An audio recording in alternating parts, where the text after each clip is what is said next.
Good morning students, welcome to my YouTube channel Computer Science Made Easy. Today we learn about cloud computing. So let's get started.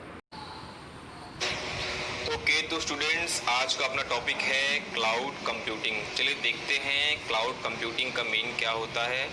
Cloud computing means storing and accessing data and program over the internet instead of your computer hard drive. It's allows storing accessing data and program using the internet. In simple word हम लोग ये कह सकते हैं कि cloud computing का means ये होता है कि आप अपना कोई भी डेटा स्टोर कर सकते हो, एक्सेस कर सकते हो और आपको कोई भी डेटा अपने पर्सनल कंप्यूटर की हार्ड डिस्क में सेव करने की ज़रूरत नहीं है। ठीक है, आप अपना सारा डेटा इंटरनेट पे सेव कर सकते हो और किसी भी जगह दुनिया के किसी भी कोने में किसी भी टाइम आप अपना सारा डेटा एक्सेस कर सकते हो, वापस पा सकते हो आप जो भी कंप्यूटर यूज़ कर रहे हो उसमें with the help of internet. अगर हम कुछ एग्जांपल्स की बात करें तो here is example Google drive, Microsoft sky drive and Dropbox. ये सारी सर्विसेज क्या करती हैं आपके लिए कि अगर आपको अपने पर्सनल कंप्यूटर पे स्टोरेज ऐसा लग रहा है कम हो गया है तो आप या स्टोरेज बचाने के लिए आप अपना कोई भी इम्पोर्टेंट डेटा अपने गूगल ड्राइव पे सेव कर सकते हो और वो वहाँ पे आपका डेटा बहुत ही सिक्योरली रखा रहेगा जब तक आप उसको वहाँ पे रखा रहने देना चाहते हैं। ठीक है, क्योंकि ऐसा इसलिए हम लोग करते हैं कि हमारा पर्सनल जो पीसी होता है वो किसी भी प्रॉब्लम से ख़राब हो सकता है, डिस्ट्रॉय हो सकता है, कोई भी प्रॉब्लम उसमें आ सकती है। ठीक है, कि हमारे पास इतना रिसोर्सेज नहीं होते हैं कि उसको हम हमेशा बचा के रख पाएँ। हार्ड डिस्क क्रैश हो सकती है, कुछ भी हो सकता है, बट जो सर्वर्स होते हैं, जो गूगल जिनका ओनर होता है या माइक्रोसॉफ्ट जिनके ओनर होते हैं, बड़ी बड़ी कंपनियाँ होती हैं, उनके यहाँ पे एक तो हाँ 24 घंटे लाइट आती है। हमारे इंडिया में 24 घंटे लाइट भी नहीं आती है।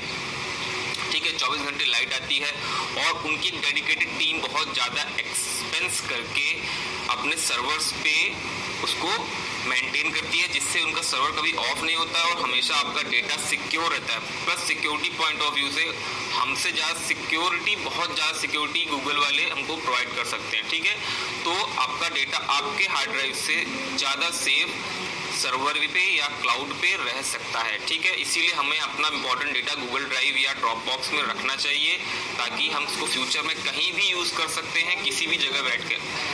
प्लस हमको पेन ड्राइव की ज़रूरत पड़ती है एक डेटा दूसरी जगह तक पहुंचाने के लिए। इससे अच्छा अगर गूगल ड्राइव पे कोई डेटा अपना अपलोड कर दें तो हम लोग बिना पेन ड्राइव, बिना किसी हार्डवेयर के यूज़ के एक जगह से दूसरी डेटा आप दूसरी जगह एक जगह से दूसरी जगह अपना डेटा एक्सेस कर सकते हैं। ठीक है, तो this is the use of cloud computing. इन नामों को सुन करके आप लोगों को पता चल गया होगा कि आपने भी कहीं ना कहीं क्लाउड कंप्यूटिंग यूज़ करी होगी। So there are 3 basic types of cloud. First is public cloud, second is private cloud and third is hybrid cloud. यहाँ पे इस डायग्राम में आप लोग देख सकते होंगे पब्लिक, प्राइवेट एंड हाइब्रिड। अब एक एक करके इनके बारे में हम लोग डिस्कस करते हैं। पहले देखते हैं पब्लिक क्लाउड क्या होता है। So public cloud, it is defined as a public or common cloud service provide to multiple users on a internet. Public cloud service are provided through a common platform or common portal or virtual platform owned and operated by a third party cloud provider. अब आपने देखा होगा जो हम लोग Google drive use करते हैं उसका ओनर कौन होता है? उसका ओनर गूगल है। तो गूगल यहाँ पे थर्ड पार्टी है जो कि हमको एक प्लेटफॉर्म दे रही है और वो प्लेटफॉर्म क्या है? वो प्लेटफॉर्म है गूगल ड्राइव। ठीक है, उस एक प्लेटफॉर्म पे मल्टीपल यूज़र हैं। मल्टीपल यूज़र कौन है? मल्टीपल यूज़र हम हैं, जहाँ पे हमारी अपनी अपनी आईडी बन रखी है। ठीक है, तो मेरी आईडी जैसे गोविंद नेम से, आपकी आईडी हो सकता है विनय के नेम से हो, किसी और की आईडी रश्मि नेम से हो, किसी और की आईडी हो सकता है किसी भी नेम से हो, XYZ नेम से हो। ठीक है, तो ये हो गए हम लोग हो गए मल्टीपल यूज़र और वर्चुअल प्लेटफॉर्म या कॉमन पोर्टल हो गया आपका गूगल ड्राइव और ओनर हो गया गूगल जो कि एक थर्ड पार्टी है जो हमको क्लाउड सर्विस प्रोवाइड कराती है। ठीक है, all the resource such as memory, hardware devices and network devices are shared by all the clients who are known as tenants. तो जितना भी हार्डवेयर, मेमोरी और नेटवर्किंग के डिवाइसेस होते हैं वो आपस में सारे शेयर्स होते हैं, ठीक है, सब आपस में शेयर्ड होते हैं। अब भाई अगर कहीं कोई जो हम लोग डेटा स्टोर करते हैं, कहीं ना कहीं तो स्टोर होता होगा, कहीं ना कहीं तो उसका सर्वर होगा। तो एक सर्वर है, वो सर्वर अलग अलग मल्टीपल यूज़र में, वो एक ही सर्वर सब जगह डिवाइडेड है। हम लोग उसी एक ही सर्वर में अपना अपना डेटा स्टोर करते हैं, चाहे वो कहीं से भी करें, ठीक है। सारा डेटा आके एक ही जगह स्टोर होता है और हम लोग उसको किसी भी जगह से वापस एक्सेस कर सकते हैं, ठीक है। और एक पर्टिकुलर यूज़र को हम लोग बोलते हैं क्लाइंट, मीन जो यूज़र हो गया, जो कि हम हैं, उससे हम लोग अपने आप को हम लोग क्या कर सकते हैं, टेनेंट्स। तो हम जो गूगल ड्राइव यूज़ करते हैं, हम लोग हो गए टेनेंट्स, ठीक है। फॉर एग्जाम्पल अगेन वही Google drive, Microsoft one drive, one note, clouds, Amazon clouds, ठीक है। तो ये कंपनीज हैं जो कि हमको पब्लिक क्लाउड सर्विसेज प्रोवाइड कराती हैं। Now move to the next, private cloud. Private cloud is a virtual private interface provided by an individual or owned by one organization. In a private cloud, all the resources such as memory and services are dedicated solely to an organization. तो private cloud क्या होता है? Private cloud का काम भी यही कंपनियां करती हैं, बट पब्लिक क्लाउड में हम एक हार्ड डिस्क को मान लीजिए बहुत सारे लोगों में शेयर करते थे, ठीक है, कुछ हार्डवेयर। बट जो प्राइवेट क्लाउड होता है वहाँ पे अगर एक हार्ड ड्राइव किसी ऑर्गेनाइजेशन के नाम से लगाई गई है तो वो सारी की सारी हार्ड ड्राइव पर्टिकुलर वही एक ऑर्गेनाइजेशन ही यूज़ करेगी, प्लस कोई दूसरा बंदा, जैसे कि पब्लिक क्लाउड में कोई भी उसको एक्सेस कर सकता था, बट इसमें प्राइवेट क्लाउड में सिर्फ उस ऑर्गेनाइजेशन से रिलेटेड लोग ही उसको यूज़ कर सकते हैं, क्योंकि वो प्राइवेट है, सिर्फ इस ऑर्गेनाइजेशन के लिए ही बनाया गया है, ठीक है। पर्टिकुलर हार्ड ड्राइव उस ऑर्गेनाइजेशन के लिए ही वहाँ लगाई गई है, तो उस हार्ड ड्राइव से जो भी डेटा एक्सेस होगा वो पर्टिकुलर एक ऑर्गेनाइजेशन के थ्रू ही यूज़ हो पाएगा, ठीक है। So this is the concept of private cloud, वो शेयर्ड नहीं होती है। Now third is hybrid cloud. It is a combination of public and private cloud. It is used to reduce the cost and fast up the working of an organization because both are different services and it takes time and money to switch between. Suppose करिए कि आज आपको public cloud की ज़रूरत है, ठीक है, और किसी दूसरे काम के लिए आपको फिर प्राइवेट क्लाउड की ज़रूरत पड़े, तो होगा क्या कि जब आप पब्लिक से प्राइवेट और प्राइवेट से पब्लिक में स्विच करोगे तो आपका काम स्लो होगा और पैसा भी ज़्यादा खर्च होगा। बार बार आपको पब्लिक से प्राइवेट और प्राइवेट से पब्लिक में ट्रांसफ़र करना पड़ेगा, स्विच करना पड़ेगा, तो इसमें आपका खर्चा ज़्यादा होगा। तो आजकल क्या होता है, लोग हाइब्रिड क्लाउड यूज़ करते हैं। हाइब्रिड क्लाउड में पब्लिक और प्राइवेट क्लाउड दोनों आते हैं, जिसमें हम लोग अपनी मर्जी से कभी भी किसी भी चीज़ को प्राइवेट में अगर हमको स्टोर करना है तो प्राइवेट क्लाउड में स्टोर कर सकते हैं, किसी चीज़ को अगर पब्लिक में रखना है तो उसको पब्लिक में रख सकते हैं, जिससे हमको बार बार ये स्विच कराने का काम किसी और से नहीं करना पड़ेगा, हम लोग खुद ही कर लेंगे, तो हमारा काम फास्ट अप होगा और मनी भी कम खर्चा होगा, ठीक है। So this is the advantage of hybrid cloud. तो यहाँ पे हमारे तीन जो मेन टाइप्स ऑफ क्लाउड थे, public cloud, private cloud and hybrid cloud, वो हम लोगों ने डिस्कस कर लिए। आई होप कि आपको समझ में आया होगा। चलिए अब आगे बढ़ते हैं, नेक्स्ट टॉपिक देखते हैं वो क्या है। So next is service of cloud computing. ऊपर हम लोगों ने देखा था types of cloud computing, and यहाँ पे हम लोग देखेंगे services provided by cloud computing. जो क्लाउड कंप्यूटिंग कंपनियां हैं वो किस किस तरह की सर्विसेज प्रोवाइड करती हैं अपने क्लाइंट्स को, ठीक है। तो यहाँ पे मेनली तीन तरह की सर्विसेज होती हैं, जैसे आयास, AAAS, pass, PAAS, SaaS, SaaS means infrastructure as a service, platform as a service and software as a service। अब इनके बारे में हम लोग एक एक करके डिस्कस करते हैं। पहले मैं आपको थोड़ा सा समझा दूं, फिर हम लोग इसकी पूरी एक सर्विस मेन्यू टाइप का है उसको भी दिखाऊंगा कि अलग अलग तरह की सर्विस में किस किस तरह की सर्विसेज प्रोवाइड कराई जाती हैं। सपोज मान लीजिए आपकी एक सॉफ्टवेयर कंपनी है और आपको कोई भी काम करना नहीं आता, आपको कोई सॉफ्टवेयर बनाना नहीं आता, ठीक है। आपकी एक सॉफ्टवेयर कंपनी है बट आपको डेवलपमेंट बिल्कुल नहीं आता, ठीक है। तो आप लोग क्या करोगे, क्लाउड कंप्यूटिंग सर्विस में से आप SaaS को यूज़ करोगे। आपने एक क्लाउड कंप्यूटिंग सर्विस ले ली SaaS, और SaaS आपको क्या करता है, आप बस उसको बता दीजिए कि आपको किस तरह का सॉफ्टवेयर बनवाना है, वो आपको पूरा चीज़ बना के दे देगा। ठीक है, आपको कुछ नहीं करना और आप वहाँ सॉफ्टवेयर बनवा लीजिए, जो भी इसका कॉस्ट लगता है वो कॉस्ट दे दीजिए और उसको आप फिर यूज़ कर सकते हैं। तो ये एंड यूज़र है, वो आपको सब कुछ करके देगा SaaS, बस आपको इसको सब्सक्राइब करना होगा और जो भी इसका कॉस्ट है वो आपको देना होगा। ठीक है, तो ये तो हो गया आपको, अगर आपको कुछ नहीं आता।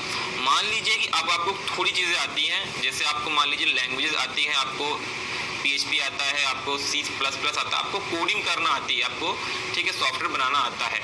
तो अब क्या केस आता है कि आपको सॉफ्टवेयर बनाना तो आता है बट प्लेटफॉर्म आपके पास नहीं है, आपके पास कोई ऐसा सॉफ्टवेयर या ऐसा प्लेटफॉर्म नहीं है जिसके ऊपर आप अपनी कोडिंग करके कोई चीज़ क्रिएट कर सको। ठीक है, तो आपको पास एक ऐसा सर्विस प्रोवाइड करेगा जिसमें कोडिंग आपको करनी पड़ेगी, बट वो सॉफ्टवेयर, वो टूल्स ये प्रोवाइड करेगा पास जिसके ऊपर आपको काम करना है। ठीक है, सपोज को इजी टर्म में समझिए, मान लीजिए कि आपको फोटो एडिटिंग आती है, इजी लैंग्वेज में बता रहा हूँ आपको ये समझ में आ जाए।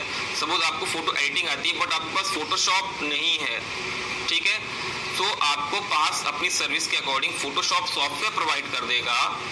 ये केवल एक एग्जांपल है। तो आप उसमें फोटो एडिटिंग का वर्क आप खुद करेंगे बट सॉफ्टवेयर आपको ये प्रोवाइड करेगा। तो इसको आप इस तरीके से समझ सकते हैं। ठीक है, लास्ट इज अयास क्या करता है, आपके पास अपना सॉफ्टवेयर है, आपको कोडिंग भी आती है, तो अयास आपको क्या सर्विस देगा, आपको नेटवर्किंग की फैसिलिटी देगा, डेटा स्टोरेज करने के लिए फैसिलिटी देगा। भाई जरूरी नहीं आपके पास एक प्रोजेक्ट है तो आपके पास इतनी सारी मेमोरी हो या इतना सारा हार्ड ड्राइव हो कि आप अपना सारा डेटा उसमें सेव कर सको। ठीक है, तो अयास के थ्रू आपको फिर जो इंपॉर्टेंट हार्डवेयर्स हैं, जो हार्ड डिस्क है या मेमोरी स्पेस है, वो आपको प्रोवाइड कर दी जाएगी सिर्फ, और बाकी सारा काम आपको करना है। ठीक है, तो आप इसको इस तरह समझिए कि सबसे कम फैसिलिटी आपको अयास में मिलती है तो इसका कॉस्ट भी कम आता होगा, उससे ज़्यादा फैसिलिटी आपको पास में मिलती है, इसका कॉस्ट उससे ज़्यादा है, और SaaS जो यूज़र एंड है आपको सब कुछ यहीं से होके मिल जाएगा, आपको बस इसका पैसा या जो भी सब्सक्रिप्शन फीस है आपको देनी पड़ेगी। ठीक है, तो आप इस तरीके से इन तीन चीज़ों को समझ सकते हैं। इसके बाद चलिए अब देखते हैं कि कौन कौन सी सर्विसेज इन चीज़ों के अंदर आपको या किसी एक सॉफ्टवेयर डेवलपमेंट कंपनी को मिलती है।